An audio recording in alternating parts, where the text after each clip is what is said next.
bah. That's what it looked like to Chris Eubank when he woke up. It pop, pop in the 12th round, and Conor Benn literally did a demolition on Chris Eubank, and I saw it coming after the first fight. Most people think when you fight and you're going up in weight that it's almost an automatic omen. But what I'm going to explain to you, and I got 4 decades in coaching boxing, so one of the more inspirational and influential authorities of boxing, if you were wondering who you're listening to, I'm not a talking head. Okay, so I've been in over 40 championship training camps. So what I want to do is break down what I saw in the fight, before the fight, during our podcast. I had a podcast with 2-time world champion, my man Otis Griffin. We did it Thursday, and I stood on what I believed. I believed that Conor Benn was strong. I believe that Conor Benn got the best of the last fight. He just didn't get the victory.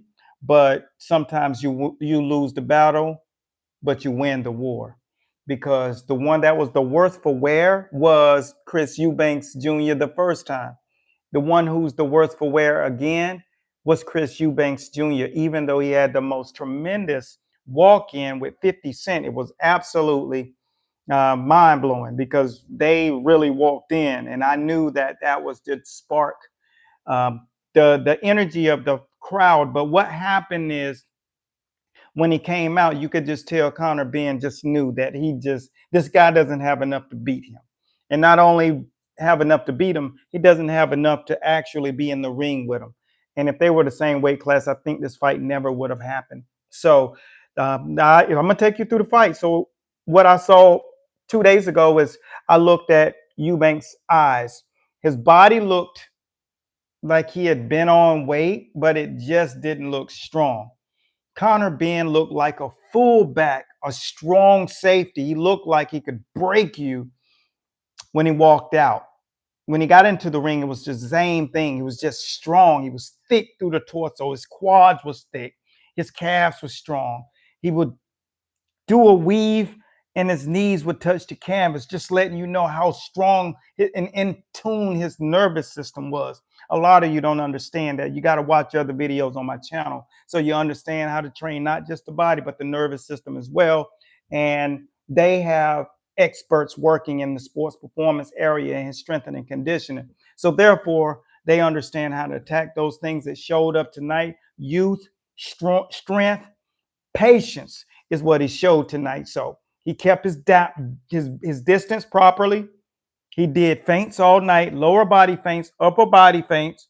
And when you do the feints, you pull out what the other guy does. The last fight, what Conor did wrong was surrendered his balance consistently and walked into punches.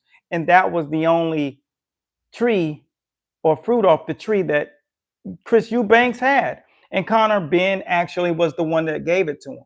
So this time he didn't give him any of the fruit off the tree.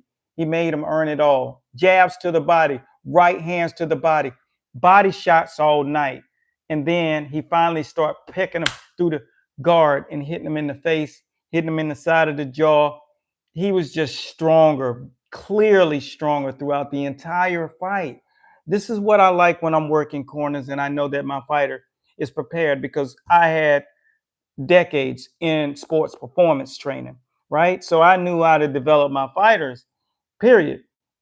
The first world champion I got an opportunity to work with, and he was a gold medal Olympian, was Ray Mercer. Ray Mercer walks around about 260 now, big boy, coming in there. First person I ever had the opportunity to tell to do something on the bag under the tutelage of Coach Bradley. And that's what I was able to do. So I understand when a guy is coming in strong. When he's strong, he's just confident. His skills, where they are in the first fight, just gave him education on how you got to fight at a different level of boxing, which is what we always try to explain on our channel. There are just levels in boxing, just like grades in school. There's no matter how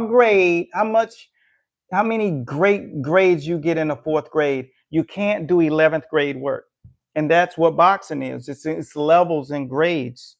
And so no matter how good you are in 3rd grade, you can't do 9th grade work. That's never gonna happen. So he got his education in his last fight. Now he understood that you can't just blaze through everybody. There's people that are going to pace, they're going to take you in, and they're going to help you either lose or you're going to help them win. And last time he helped Eubanks win the fight. This time he knew what he had done wrong. He did not stick to a plan. He didn't try a plan. The only thing he wanted to do is lawnmower him over. So when you got great fighters and you got great training, that was what makes champions. When you understand the principles of boxing, humility will get you through, because there's no one man that's just going to blaze through every level of boxing. Doesn't matter how good your third grade level is. And what we do over here different at Master Boxing is we teach boxing backwards. We teach you why first, then we teach you when, and then we teach your ass how. Because you've never been to a doctor's office that the doctor start cutting on people before he went to school. So you got to learn, why are you having to cut me this way? This is the important thing in boxing. So tonight, if Chris Eubanks was my fighter, he wouldn't even made it to that fight. He just didn't look strong enough to even be in there with that kid. Conor Benn is an absolute beast. You can check the videos on the page all week, weeks before. I've been just telling you, Conor Benn is just different. People just continue to just want to not believe that this dude is really him. But this guy's old school fighter. He's a real throwback boxer. And I'm telling you, if you get in his way, you better pack a lunch, because if you ain't coming correct, the only advice I got for you, champ, is number one, don't sleep on the enemy. And number two, and it's the law of boxing forever, you don't play boxing. That's all I got. Conor Benn, dominant, one-sided performance that will go down in history as one of the deepest rivals in family rivalry in history, with the fourth fight getting dropped twice in the 12th round. You can't make that up, and the ref should have stopped it, because honor amongst thieves isn't honor. It's just thieves. You never should steal that victory in that manner from that kid, because he could not have fought on. You should not let the bell save him. Give the guy his victory, because he earned it. It took him 24 rounds to get to that point. And I'm telling you, that boy, he's here for real. And we get him in boxing. You're talking about Floyd Mayweather. I'd rather have a Conor Benn. Conor Benn for the win. Eubanks, Benn for another epic battle. Thanks for taking the time to check out the channel. If it's your first time here, damn, you're late to the dance. This is the hottest, smartest, wisest, deepest, behind the scenes, live the life channel that there is in boxing. But you're here now. Like, subscribe, and no matter what you do, hit that notification bell so you can learn boxing, not just see entertainment, but we got you. Coach Bradley signing out. Be blessed at Godspeed for decades in the game, and I don't play boxing.